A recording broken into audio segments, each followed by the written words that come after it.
Okay မင်္ဂလာပါဗျဒီနေ့ကျွန်တော်မျှဝေပေးချင်တာတွေကဒီ USB thumb drive လေးနဲ့ကျွန်တော် HP laptop လေးကို Windows 10တင်ကြည့်မှာဖြစ်ပါတယ် Okay တစ်ချက်ကြည့်လိုက်အောင်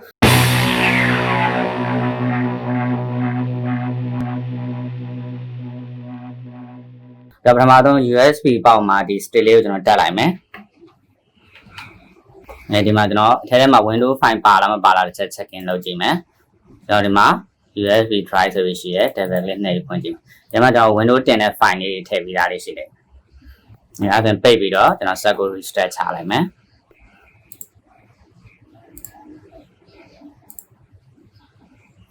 restart ချတာလို့ဆိုရင်ကျွန်တော်တို့ကဒီ laptop တစ်လုံးနဲ့တော့မတူဘူးသူ့ရဲ့ boot menu key လေးတွေရှိတယ်ဒီ HP မှာဆိုတော့ကျွန်တော်တို့ ESC ဆိုတဲ့ SK key လေးနှိပ်ပြီးတော့ကျွန်တော်ဝင်ရမယ်အဲ့တော့ restart ကြပြီးတော့ပြန်တက်လာတဲ့အချိန်မှာသူက boot menu key လေးပါပေါ်တယ်ပေါ်လို့ရှိရင်ကျွန်တော်တို့ကဝင်มาလားဆိုရင် SK key လေးနှိပ်ပြီးတော့ကျွန်တော်ဝင်လိုက်မယ်ဒါဆိုလို့ရှိရင်ကျွန်တော် boot menu လေးရောက်သွားမယ်အဲ့တော့ boot menu မှာကျွန်တော်တို့က F1 F2 F9 ဆိုရှိတယ် boot device က USB ကနေတက်ကမှာဆိုတော့ကျွန်တော် F9 ကိုရွေးလိုက်မယ်အဲ့တော့ keyboard ကနေပြီးတော့ကျွန်တော် F1 F2 လို့ရှိတယ် F9 ဆိုတာလေးကိုတစ်ချက်နှိပ်လိုက်ဒါဆိုရင်ဘယ် menu နဲ့တက်မယ်ဆိုတော့ကျွန်တော်တို့ပေါ်လာလိမ့်မယ်အဲ့တော့ကျွန်တော်ဒီအောက်က down arrow လေးနဲ့ရွေးလို့ရတယ်ဘယ်ဥစ္စာနဲ့တက်မှာလဲကျွန်တော်က 2.0 silicon power ဆိုတဲ့အထဲမှာကျွန်တော်ကWindows file လေးတင်ထားတာဆိုတော့ဒီထဲမှာကျွန်တော်ဒီ Windows file လေးကိုရွေးလိုက်မယ်တကယ်လို့တခြား CD drive တွေပါ DVD drive တွေရွေးထားနေဒီမှာကိုကြိုက်တဲ့ drive ကိုရွေးလို့ရတယ်ရပြီဆိုရင်ကျွန်တော် enter to select an option ဆိုတော့ကျွန်တော် enter ခောက်ပြီးတော့သွားလိုက်ပါဒါဆိုရင်သူ USB drive ကနေပြီးတော့ Windows လေးတက်လာလိမ့်မယ်ခုဆက်ရဲ့ CPU တို့ RAM တို့ hard disk တို့ပေါ်မှာမူတည်ပြီးတော့USB drive ရဲ့ speed ပေါ်မှာလည်းမူတည်ပြီးတော့ကျွန်တော် Windows တက်မဲ့ file တွေကနှေးမလားမြန်မလားပေါ့နော်နည်းနည်းလေးနှေးရမြန်တာတော့ဖြစ်ကောင်းထင်နိုင်တယ်ဒီမှာကျွန်တော်ဆွဲထားတဲ့ Windows ကတော့ရေးစရာမရှိဘူးကျွန်တော်တစ် file ပဲဆွဲထားတာဆိုတော့ English United States ပဲသွားမယ်ပြီးသွားရင် next ဆိုတာလေးနဲ့သွားမယ်ပြီးသွားရင် install now ဆိုတာလေးနဲ့ကျွန်တော်သွားမယ် install now ဒါပေမဲ့ setup is starting ဆိုပြီးတော့ install လုပ်နေလိုက်မယ်I don't have a key product ဆိုပြီးတော့သွားမယ်ဟုတ်ပြီဒီမှာကျွန်တော်တို့ Windows တွေကိုတင်ကျင်တဲ့ Windows တွေရွေးလို့ရမယ်ကျွန်တော်ထည့်ထားတာကWindows 10 Pro 64 bit ကိုကျွန်တော်တင်ကျင်တာအဲ့တော့64တွေပဲကျွန်တော် download ဆွဲထားတယ် Microsoft website ကနေ download ဆွဲထားတယ်အဲ့ဆွဲတဲ့ပုံစံလေးသိချင်ကျွန်တော်ရဲ့ YouTube channel မှာဆက်သွားကြည့်လို့ရတယ်ဒီမှာတော့ကျွန်တော်Windows 10 Pro တင်မယ်ကိုကြိုက်တာတင်လို့ရမှာနော်ကျွန်တော်ကတော့ဒီမှာ Pro ဆိုတာလေးတင်Windows 10 Pro ပြီးရင် next okay accept the license term ကို agree လုပ်ရမယ် agree မလုပ်ကျွန်တော်ပြီးပြောကြော်မှာမဟုတ်ဘူး manually ထည့်မယ် next ကျွန်တော်ကupdate လုပ်မှာလားဒါမှမဟုတ် custom install လုပ်မှာအခုကကျွန်တော်က clean install လုပ်မှာပေါ့အဲ့တော့ clean install လုပ်မှာဆိုတော့ custom ကိုပဲယူလိုက်တာပို့အဆင်ပြေမယ်ဒီထဲမှာကျွန်တော် partition တွေရှိရယ်ဒီ partition တွေထဲမှာကျွန်တော်ကဒီ file ကို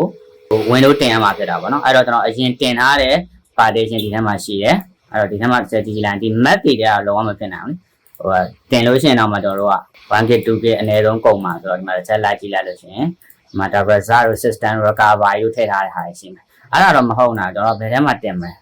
အဲ့ဒါဒီထဲမှာကျွန်တော်တို့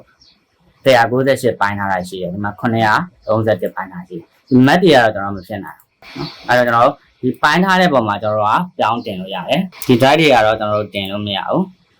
ဒီမှာ error တက်တယ်ဆိုလို့ရှိရင်ကျွန်တော်တို့အောက်မှာ error message လေးပါမယ်ဘာလို့မရလဲဒါ GTP partition style တောင်းခိုင်းနေတယ်ဒါ GTP partition style တောင်းမှရ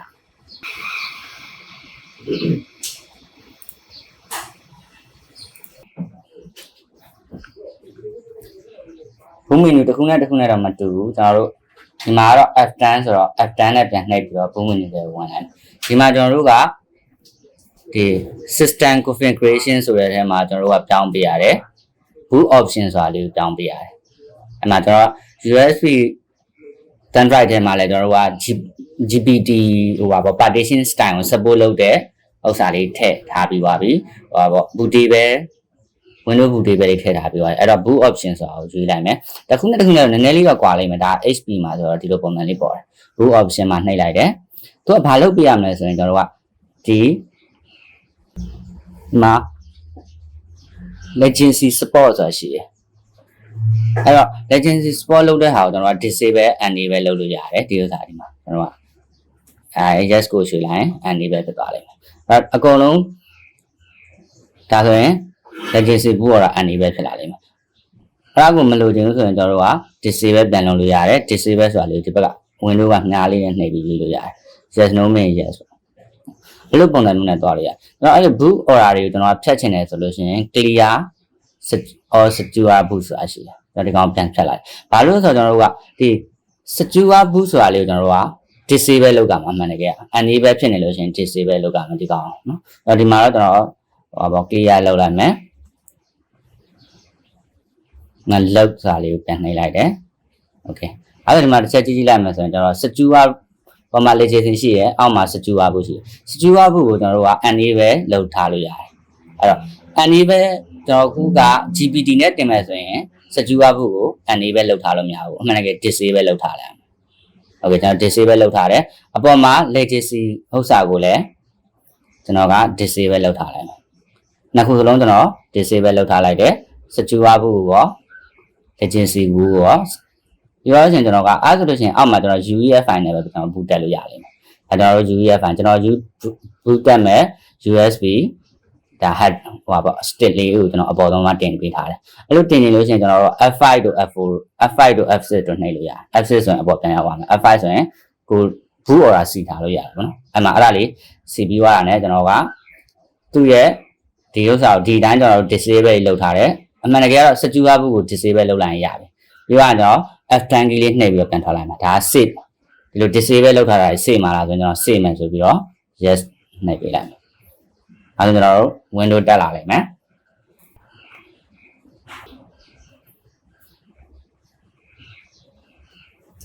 အဲ့ဒါ window တင်မဲ့နေရာပြန်ရောက်သွားလိမ့်မယ်ကျွန်တော် next နဲ့ဆက်သွားမယ်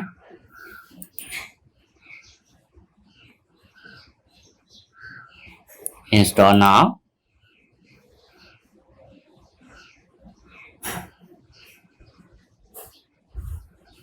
right I don't have product key ပေါ့နော် product key မရှိသေးဘူးပေါ့ဒီဘက်ဒီမှာကျွန်တော် Windows 10 Pro ကိုပဲတင်ပါဆိုတော့ဒါ Pro ကိုပဲကျွန်တော်ပြန်ယူလိုက်မယ် right next မှာ accept လုပ်မယ်ပြီးရင် next custom ကိုပဲယူမယ်ကျွန်တော်ဒီမှာ window တင်မဲ့ကျွန်တော် partition အပိုင်းနေယူရမှာပေါ့ဒီမှာဆိုရင်ဒါ recover အနေနဲ့ကျွန်တော်ရှိရယ်ဒီမှာ150 map ပဲရှိရတာ system ဆိုပြီးတော့100 map ရှိရယ် drive partition 60 map ရှိရယ်ဒီမှာ partition 4ဆိုပြီးတော့198နော်အဲ့တော့ကျွန်တော် window တင်ထားတာကဒီထဲမှာ primary ထဲမှာပဲကျွန်တော် window တင်ထားတာရှိဒီထဲမှာပဲကျွန်တော် window ပြန်တင်ပေးရမှာဝေအောက်မှာ945 map ဆိုတာဒါတော့ကျွန်တော်တို့ကဒါကဒီ recover အနေနဲ့ပဲထပ်ပြီးတော့ပိုင်းထားတဲ့ဟာပဲ partition စစ်တမ်းမှာ931 K ဆိုတော့မှဒီ ဥစ္စာကကျွန်တော်တို့ data ပိုင်းကိုယ့်ရဲ့ data ကများတယ်လေအဲ့တော့ကျွန်တော် C နဲ့ D နဲ့နှစ်ပိုင်းရှိရမလား C ကကျွန်တော်ဒီ partition 4ပေါ့ D က partition 6ပေါ့အဲ့တော့ကျွန်တော်ကဒီ partition 4ရဲ့မှာတင်ရမှာဟို window တင်မဲ့အပိုင်းတွေပေါ့နော် window တင်မဲ့အပိုင်းဆိုဒီ recover တို့ဒီ research တို့ဒါတွေကိုကျွန်တော်က delete လုပ်ပြင်မယ်ဒီရောက်က partition 6ကိုတော့ delete မလုပ်မိစေနဲ့ဥမာဟိုတခြား drive တွေမှာဆိုလို့ရှိရင်လည်းဥမာ data များတဲ့အပိုင်းများတဲ့ partition ပေါ့နော်ဒီမှာဆိုကျွန်တော်တို့931မှာ303 GB ပဲ free ရှိတယ်ပေါ့နော်ကျန်တဲ့ဟာတွေကဟိုဟာထည့်ထားတယ်ပေါ့လို့ data အများကြီးရှိတဲ့အပိုင်းကို delete မလုပ်မိစေနဲ့ပေါ့နော်အဲတော့ delete လုပ်မယ် partition 1ကိုကျွန်တော် delete လုပ်လိုက် okay အဲ့ဒါ unallocated space ဆိုပြီးပြသွားလိမ့်မယ်နောက်တစ်ခုတော့ကျွန်တော်တို့တစ်ချက်ကြည့်ကြည့်မယ်ဟိုက100 map ပဲရှိတဲ့ဟာကိုလည်း delete ထပ်လုပ်လိုက် okay အဲ့ဒါသူကပေါင်းသွားလိမ့်မယ်အဲ့တော့60 map ကိုလည်း select မှတ်ပြီးတော့ delete လုပ်partition ကရော့သွားတော့အောက်မှာနာမည်လိုက်ပြောင်းသွားမယ်နော်မှားပြီးတော့ partition တွေကိုဟို delete မလုပ်လိုက်မိစေနဲ့အထက်ထက် data တွေပြတ်သွားမှာဆိုတော့ဒီ partition ကိုလည်း delete လုပ်မယ် okay နောက်တစ်ခုဒီမှာ956ဆိုတဲ့ map ရှိတယ် မှာတစ်ကိုရှစ်ဆိုတော့ဒီဥစ္စာကတော့ကျွန်တော်လောလောဆယ် delete မလုပ်သေးဘူးဒီက partition 2ခုက45 map ပဲရှိရ recovery ဆိုတဲ့ဟာကိုလည်း delete ထပ်လုပ်တယ်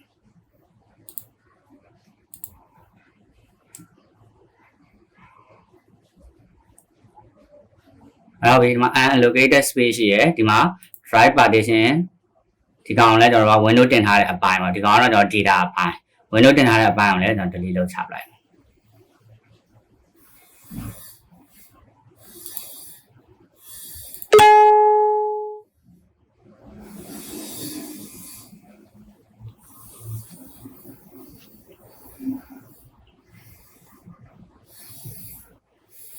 အဲ့ဒါကျွန်တော်တို့ဒီမှာ window တင်ထားတဲ့အပိုင်း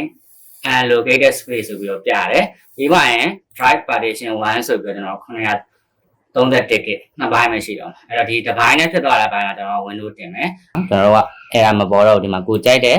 file မှာတခါတည်း install လုပ်သွားအောင်ပါနော်ဒါကကျွန်တော်တို့ install လုပ်သွားလို့ရတယ်အဲ့တော့ GPT partition ဖြစ်သွားပြီအဲ့တော့ next နဲ့ပဲထပ်သွားလိုက်မယ် unallocated space ပေါ်မှာပဲ next ဒီဘက်မှာကျွန်တော် window တင်နေလိမ့်မယ်တင်တဲ့အချိန်လေးကတော့ကျွန်တော်နည်းနည်းလေးတော့ကြာလိမ့်မယ်ကြရတဲ့နှုန်းပြပါလို့ရှိရင်ကျွန်တော်က install future ဆိုတာကိုအောက်ကိုဆင်းသွားလိမ့်မယ် future ကို install လုပ်မယ်အမှန်ကြီးအစိမ်းလေးပြသွားပေးတယ်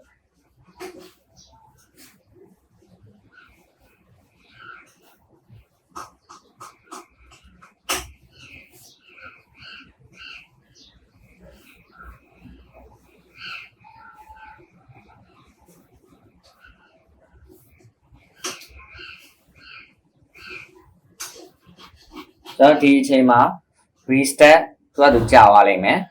ကျွန်တော် USB stick ကိုမဖြုတ်ဘဲနဲ့ထားကြည့်မယ် USB stick ကိုမဖြုတ်ဘဲထားကြည့်လို့ရှိရင်ကျွန်တော်တို့ကပထမအတိုင်းပဲကျွန်တော် boot order ပြန်တက်လာလိမ့်မယ်နေရာမှာများသောအားဖြင့်လဲနေတာပေါ့နော်အဲ့လိုလဲနေတဲ့ဟာတွေများတယ်ဒီမှာကျွန်တော်ခုန USB ကိုပြန်မသွားဘဲနဲ့ boot order ပြန်တက်လာလိမ့်မယ် Windows install လုပ်မလားဆိုပြီးတော့ခုနကတင်ထားတဲ့ဟာနဲ့မတက်ဘဲနဲ့ကျွန်တော်တို့က17ထဲဟာနဲ့တက်လာလိမ့်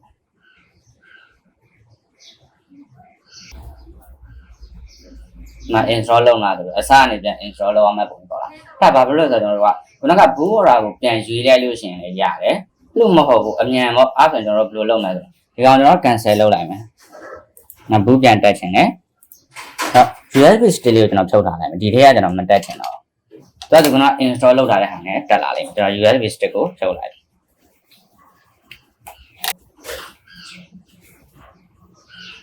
ဒါဆိုကျွန်တော် starting service ဆိုပြီးတော့ခုနက install လုပ်တာအဲ့တက်လာတယ်။ဒါလို့ USB stick ကိုခုနကျွန်တော်မပြောသလိုဖြုတ်မထားဘူးဆိုတော့ Windows ကပတ်ချနေနေတယ်အဲ့တော့ဒီအောင်ဖြုတ်ပလားဖြုတ်ပြီးတော့မှ PY ဆိုတာနဲ့ reset ကြရဆိုတာနဲ့ USB stick ကိုဖြုတ်လိုက်တော့ DVD အခွေတက်ထားရင်လည်း DVD အခွေကိုဖြုတ်ဟွာပေါ့ဖြုတ်ထုတ်လိုက်တော့နော်အဲ့ဒါနဲ့သူ Guidance Device Ready ဆိုပြီးတော့ Windows တက်လာလိမ့်မယ်ကျွန်တော်တင်ထားတဲ့ Windows တက်လာလိမ့်မယ်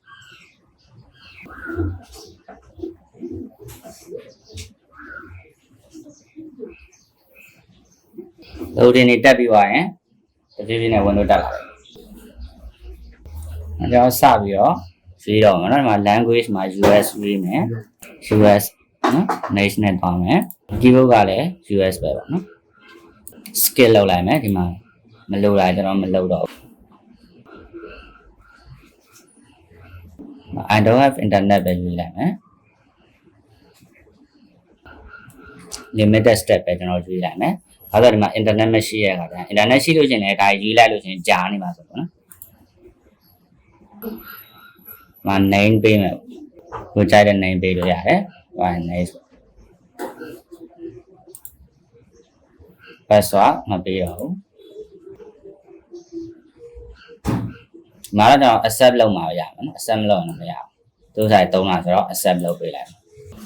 yes accept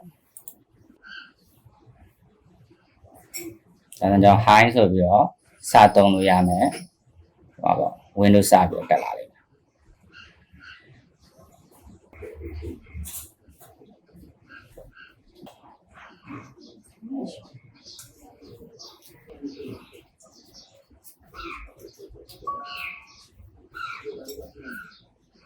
ဒါတော့ကျွန်တော်ဒီမှာ window တင်လို့ရတယ်တင်ပြီးသွားပြီဖြစ်ပါတယ်ဒီမှာဒါဒီ window 10 pro ကို HP လက်တော့မှာကျွန်တော် GPT Partition မှာ